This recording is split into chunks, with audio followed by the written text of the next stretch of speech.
अस्सलामुअलैकुम रहमतुल्लाहि व बरकातुहू। प्यारे बच्चों, इस गीत को गौर से सुनिए, याद कीजिए और गुनगुनाइए।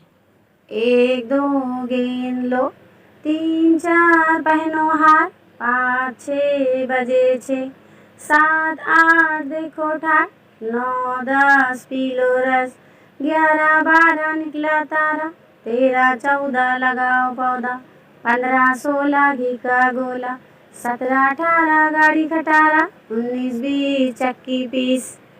प्यारे बच्चों, अभी आपने जो गीत सुना अच्छा लगा ना? हाँ, बहुत मज़ा आया होगा, है ना? बच्चों, आपने गीत में 1 से 20 तक आदाद देखे और पढ़े, है ना? आप लोगों ने जमात अव्वल में 1 से 20 तक गिनती लफ्ज़ों में और अददों में लिखना पढ़ना सीख ली थी, जो आपने गीत में सुना। तो आइए अब हम जमात दुआ में इससे आगे बढ़ेंगे, यानी 21 से 100 तक गिनती को लफ्ज़ों और अददों में पढ़ना लिखना सीख लेंगे।